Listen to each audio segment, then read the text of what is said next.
नमस्कार दोस्तों, मेरा नाम शिवम सिंह है और मैं बहुत सारे वीडियोस बनाता हूं to help you in your UPSC preparation. चाहे वो सिलेबस को कैसे कवर करना है या फिर पीवाईक्यूज को कैसे अप्रोच करना है या फिर आपके करंट अफेयर को कैसे कवर करना है, क्यों करंट अफेयर आपका इंपॉर्टेंट है, ऑप्शनल को कैसे चूज करना है। ऐसे बहुत सारे रेलेवेंट इंपॉर्टेंट टॉपिक्स पे मैंने वीडियोस बनाए हैं आपके लिए एंड आप सबने बहुत प्यार दिया है इन वीडियोस के लिए and I am very grateful for that. उसी कॉन्टेक्स्ट में मैंने डिसाइड किया कि एक कुछ इंपॉर्टेंट सब्जेक्ट्स पे भी वीडियोस बनाए जाएं जो कि आपको हेल्प करेंगे इन योर यूपीएससी प्रिपरेशन। सो अब आपका सवाल होगा कि सबसे इंपॉर्टेंट सब्जेक्ट क्या है हमारी यूपीएससी प्रिपरेशन में। तो अगर आप देखोगे तो सबसे इंपॉर्टेंट जो आपका सब्जेक्ट उभर के आता है आपकी यूपीएससी प्रिपरेशन के लिए वो है करंट अफेयर। अब ऐसा क्यों है, इसके ऊपर मैंने एक पूरा डिटेल्ड वीडियो बनाया है। उस वीडियो का लिंक मैं डिस्क्रिप्शन में डाल दूंगा, so you can go and watch that videos and understand the importance of current affair in your UPSC preparation. But एक बैकग्राउंड के लिए यहाँ पे भी कुछ बात डिस्कस कर लेते हैं कि why current affair is very important for you. तो पहला, ये आपके हर लेवल पे काम आएगा, चाहे प्रीलिम्स हो, मेंस हो या फिर इंटरव्यू हो, हर लेवल पे आपके करंट अफेयर काम आने वाला है। प्रीलिम्स में डायरेक्ट क्वेश्चन आते हैं, इनडायरेक्ट क्वेश्चन आते हैं, मेंस में भी डायरेक्ट एंड मिक्स क्वेश्चन आते हैं जहाँ पे स्टैटिक पोर्शन, अगर कोई स्टैटिक पोर्शन पे भी क्वेश्चन आ रहा है तो वहां पे भी करंट अफेयर का कोई ना कोई एंगल रहता है। अगर नहीं रहता है तो you should provide that angle in your answer so that examiner जो है उसको समझ में आए कि आपको अंडरस्टैंडिंग है about the topic, about the concept, about the idea. दूसरा, जैसा मैंने कहा कि ये हर सब्जेक्ट में इंपॉर्टेंट है। कोई भी सब्जेक्ट आप पढ़ रहे हो, चाहे हिस्ट्री हो, चाहे ज्योग्राफी हो, चाहे पॉलिटी हो, उसका एक करंट एस्पेक्ट है। अगर करंट में कोई डेवलपमेंट हुआ है तो ये चांसेस ज्यादा हैं कि उस पर्टिकुलर टॉपिक पे कोई ना कोई क्वेश्चन आपके प्रीलिम्स में आएगा या फिर मेंस में आएगा। फॉर एग्जांपल, हिस्ट्री में कोई इवेंट हुआ था आज के 1000 साल पहले और उससे रिलेटेड कोई भी एग्जीक्यूशन हुए हैं तो उस पे क्वेश्चन आने के चांसेस बढ़ जाते हैं। तो फ्रॉम दैट पर्सपेक्टिव ऑल्सो आपका करंट अफेयर बहुत इंपॉर्टेंट हो जाता है। तीसरा क्या है? तीसरा इंपॉर्टेंट चीज है कि it builds a strong vocab for your exam preparation.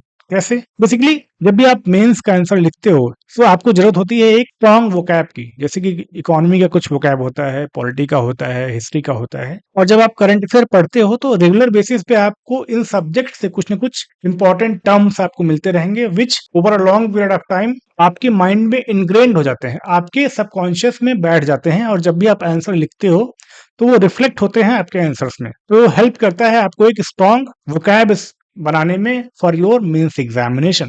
From that perspective आपका करंट अफेयर इंपॉर्टेंट हो जाता है। फोर्थ है इंटरलिंकेजेस। इंटरलिंकेजेस, सपोज आपने कोई टर्म पढ़ा अपने स्टैटिक पोर्शन में, जैसे कि ऑफिस ऑफ स्पीकर पढ़ लिया आपने, तो इसके ऊपर कोई करंट इवेंट में न्यूज चल रही है तो आप इसको लिंक कर पाओगे कि ऑफिस ऑफ स्पीकर्स की पावर क्या क्या होती है, एंटी डिफेक्शन में इसका क्या रोल है, देन इस पे प्रीवियस ईयर क्वेश्चन क्या पूछे गए हैं। तो इस तरह से आप लिंक कर पा रहे हो करंट अफेयर को विथ योर स्टैटिक पार्ट। ये कैसे कर पाओगे आप? जब आप करंट अफेयर रेगुलर बेसिस पे पढ़ रहे हो along with your static subject, तो इंटरलिंकेजेस में भी ये काम आता है। सिमिलरली बिटवीन डिफरेंट सब्जेक्ट्स ये आपको हेल्प करता है। जैसे कि जीएसटी पे कोई न्यूज चल रही है तो जीएसटी काउंसिल होता है, जैसे ये जीएस2 के लिए भी इंपॉर्टेंट है एंड जीएस3 के लिए भी इंपॉर्टेंट है।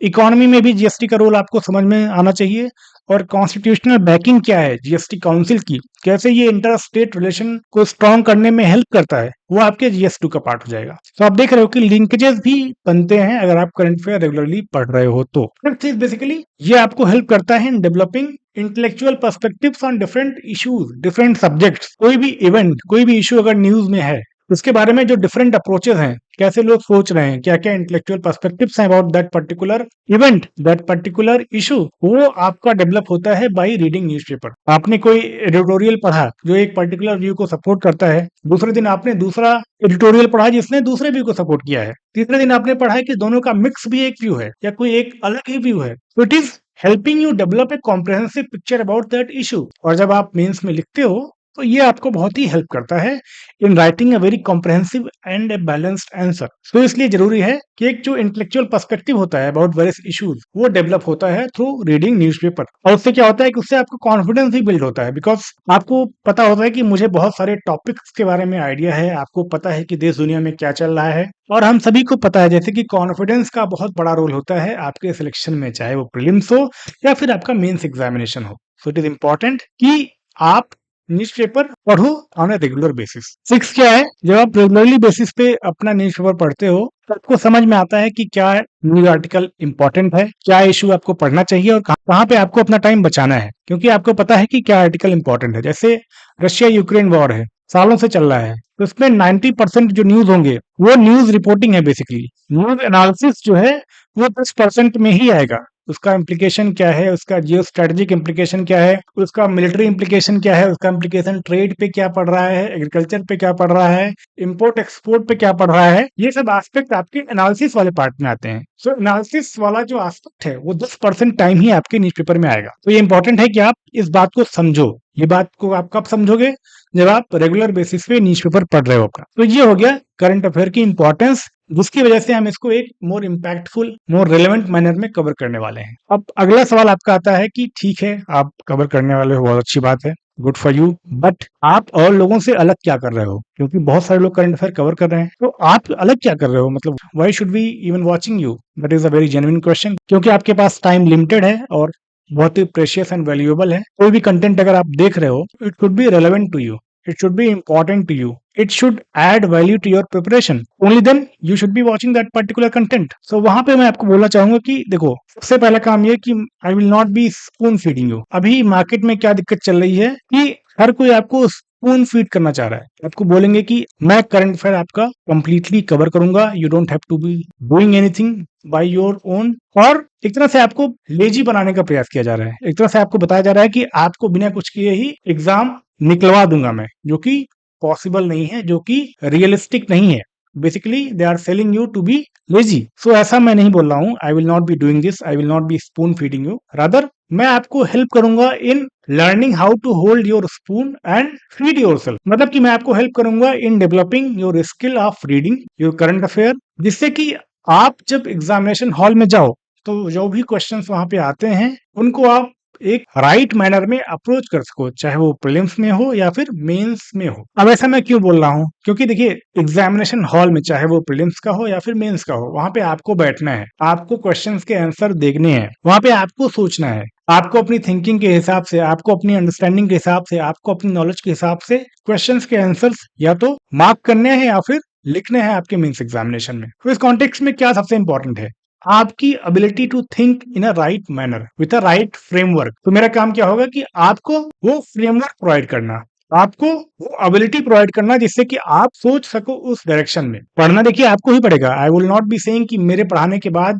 You won't have to read anything in current affair, that misleading claim I will not make. So I will not be spoon feeding you. हाँ, मैं आपको हेल्प करूंगा in developing your critical thinking ability when it comes to current affair, जिससे कि आपका जो answer हो वो एक अलग सा ही दिखे एग्जामिनर को। उसमें मैं आपको हेल्प करूंगा, क्योंकि आप जो आंसर वहां पे लिखोगे वो अपने दिमाग से लिखोगे, रटी रटाई चीजों को आप नहीं लिखोगे। हाँ, कुछ चीजें आपको रटनी पड़ती हैं, that is a part of this examination journey, but उसको कैसे यूज करना है, कैसे डिफरेंशिएट करना है, वो आपके ऊपर है। That is your own expertise. इसीलिए शायद बहुत सारे लोग पढ़ते हैं, बहुत सारे लोग मेहनत करते हैं, बट सबका नहीं होता है, बिकॉज डिफरेंशिएशन लाना बहुत इंपॉर्टेंट है। स्पेशली जहां पे इतने सारे लोग सेम चीजें लिख रहे हो, तो वहां पे डिफरेंशिएशन लाना बहुत जरूरी है। और डिफरेंशिएशन तभी आएगा जब आपके अंदर सोचने की कैपेबिलिटी हो, आपके अंदर सोचने की क्षमता हो। वो कैसे आएगी? वो एक दिन में नहीं आती है। That needs time, that needs practice, that needs consistency. तो इसको मेंटेन करने के लिए मैं ये पर्टिकुलर इनिशिएटिव लेके आ रहा हूं, जहां पे मैं आपको करंट अफेयर को पढ़ने का तरीका सिखाऊंगा। कैसे सिखाऊंगा? बाय टेकिंग वन और टू न्यूज आर्टिकल और editorial and discussing it with you from that perspective, from the perspective of UPSC exam, और उसको सिंप्लीफाई करना, उसको कैसे अलाइन करना है, सो दैट आपके माइंड में एक फ्रेमवर्क बन जाए कि आप और कोई आर्टिकल पढ़ो तो आपका माइंड ऑटोमेटिकली, आपका जो सबकॉन्शियस माइंड है वो ऑटोमेटिकली अलाइंड हो जाए और इन्फॉर्मेशन को उस फॉर्मेट में ही गैदर करे, जिससे कि जब आप आंसर लिख रहे हो तो आपकी अपनी क्रिटिकल थिंकिंग एबिलिटी पहले से डेवलप हो और आप जो आंसर लिखो वो इम्पैक्टफुल हो एंड डिफरेंट फ्रॉम अदर्स हो। तो ये काम मेरा होने वाला है। आप कहोगे कि ठीक है सर, आप बोल रहे हो कि मैं आपको सिखाऊंगा अलग तरीके से सोचना, अलग तरीके से लिखना, बट आप कैसे करोगे ये? I mean we are an evolved being, और हम समझते हैं कि हम यूपीएससी की प्रिपरेशन कर रहे हैं, so we have a rational mind, so we need to understand how you are going to do it. तो बेसिकली देखो, यूपीएससी के बारे में जो भी हम जानते हैं उसके दो ही सोर्स है। अगर आप ऑथेंटिसिटी देखेंगे तो सिर्फ दो ही सोर्स है। पहला, जो सिलेबस है आपका, चाहे वो प्रीलिम्स का हो या फिर मेंस का हो। दूसरा, जो क्वेश्चंस यूपीएससी पूछती है, चाहे आपके प्रीलिम्स के पीवाईक्यूज हो या फिर मेंस के पीवाईक्यूज हो। ये क्या है? ये दोनों चीजें आईना दिखाती हैं आपको कि यूपीएससी की एक्सपेक्टेशन क्या है, क्या यूपीएससी आपसे पूछ सकती है। और इन्हीं दोनों के बेसिस पे आप जब तैयारी करते हो अपनी, तो आपके chances of getting selected in the UPSC exam वो बहुत ही ज्यादा हो जाते हैं इन कंपैरिजन टू अदर्स।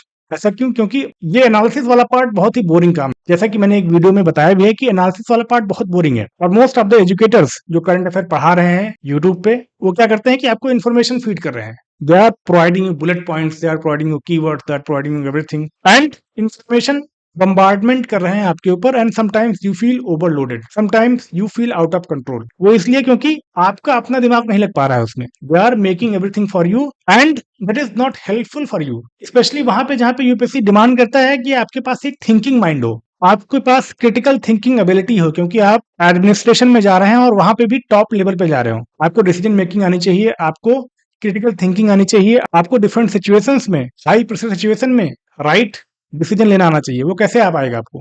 जब आपकी खुद की ओन थिंकिंग डेवलप हुई होगी। वो कैसे डेवलप होगी? जब आप खुद मेहनत करोगे। किसी और की मेहनत का फल आपको नहीं मिलने वाला है, ये मैं आपको ब्लंटली बता रहा हूं। तो इसलिए ये इंपॉर्टेंट है कि आप खुद मेहनत करो। मैं आपको हेल्प कर सकता हूं या कोई भी आपको हेल्प कर सकता है, कोई भी आपको फैसिलिटेट कर सकता है, कोई भी आपको बता सकता है कि ऐसे पढ़ना है। This approach, this framework you should apply when you are reading your current affair or any other subject for that matter। But कोई भी कहे कि मैं आपको पूरा सब्जेक्ट पढ़ा दूंगा और उसके बाद आपको कुछ पढ़ने की जरूरत नहीं है, तो that person is lying to you. It is not practical, it will not help you in the long run. So I will be doing this using these two framework, चाहे वो पीवाईक्यूज हो या फिर आपका सिलेबस हो। उसके basis पे मैं हर करंट अफेयर कवर करूंगा। जब भी मैं कोई करंट अफेयर का टॉपिक उठाऊंगा या कोई एडिटोरियल डिस्कस करूंगा, तो उसमें मैं 4-5 चीजें कवर करूंगा। पहला कि सिलेबस के कौन से पार्ट से वो लिंक होता है। इसका मतलब यह है कि क्यों आपको ये पढ़ना चाहिए। अगर रेलेवेंट है तभी आपको पढ़ना चाहिए। रेलेवेंसी कैसे पता लगेगी? जब किसी सिलेबस के पार्ट से वो लिंक हो। दूसरा कि क्या यूपीएससी ने पहले इस पे कोई क्वेश्चन पूछा है, या प्रीलिम्स में या फिर मेंस में। आई will be putting that information also in the video itself, जिससे कि आपको समझ में आए कि यूपीएससी ने पहले इस पे कैसे क्वेश्चन पूछे हैं और उसका लॉजिक क्या रहा होगा, किस तरह के क्वेश्चन वो फ्यूचर में पूछ सकती है from these topics.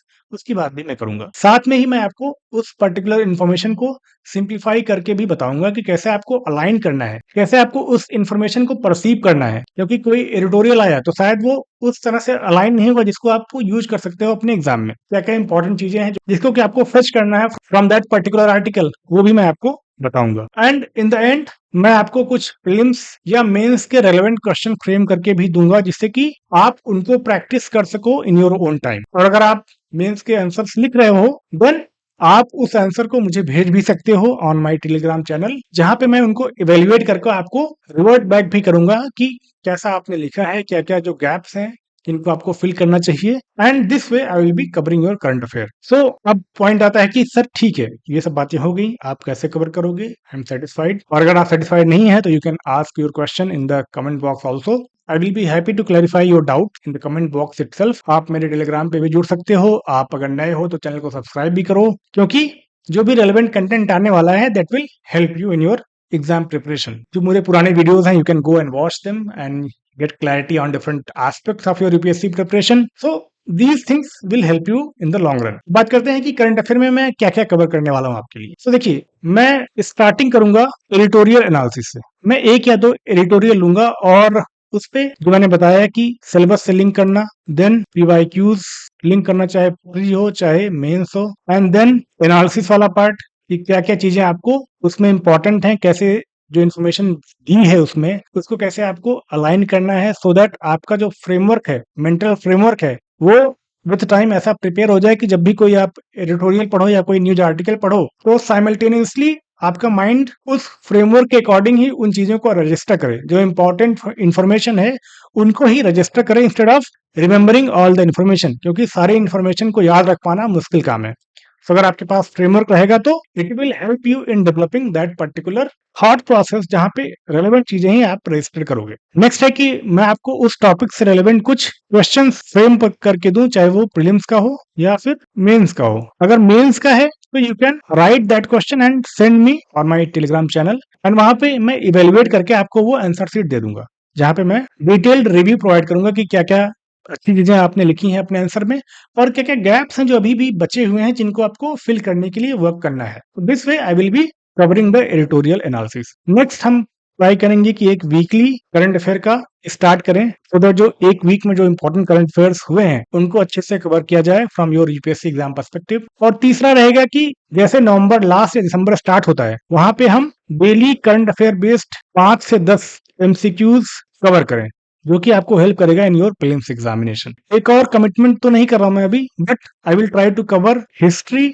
Subject for you as well. History भी आपको मैं कवर करके दूंगा। ये I will try to best of my abilities की हिस्ट्री जो पूरा है, चाहे एंशियंट हो, चाहे कल्चर हो, चाहे मॉडर्न हो या मेडिवल हो, I will be covering this subject for you comprehensively, क्योंकि history is very important subject. मेरा मानना है कि understanding history and the contemporary developments and linking them and learning from them is very important for the development of an individual in a society। तो अगर आपको history की समझ है और साथ में आप कंटेम्प्रेरी डेवलपमेंट्स को समझ रहे हो और उन दोनों को लिंक करके आप अपनी अगर समझ डेवलप करते हो, तो आपके डिसीजंस बेहतर हो सकते हैं। तो मेरा काम ये रहेगा कि आपको करंट भी कवर करके दूं और जो हिस्ट्री वाला सब्जेक्ट है वो भी कवर करके दूं, क्योंकि हिस्ट्री भी बहुत इंपॉर्टेंट है आपके prelims and mains as well. So will try to cover that part as well. So अभी के लिए इतना ही। Thank you for listening. और अगर आप यहाँ तक आ गए हो तो आप सब्सक्राइब कर लो, क्योंकि बहुत ही इंपॉर्टेंट कंटेंट आने वाले हैं इस चैनल पे और वो आपको हेल्प करने वाले हैं इमेंसली। तो सब्सक्राइब करिए, बेल आइकन का नोटिफिकेशन भी दबाइए, जिससे कि कोई भी नया वीडियो आता है तो आपको रिमाइंडर जाए about that particular video. And कोई भी डाउट आपका है तो आप मुझे कमेंट करके बता सकते हो। मेरे टेलीग्राम चैनल का लिंक मैं डिस्क्रिप्शन बॉक्स में डाल दूंगा। साथ में ही मैं अपने पर्सनल टेलीग्राम का भी लिंक डिस्क्रिप्शन में डाल दूंगा, जहां पे आप मुझे डायरेक्टली मैसेज कर सकते हो and you can ask your doubts and I will try my best to provide a relevant solution to your issues, your doubt, your questions. Thank you for listening. See you again. Bye bye.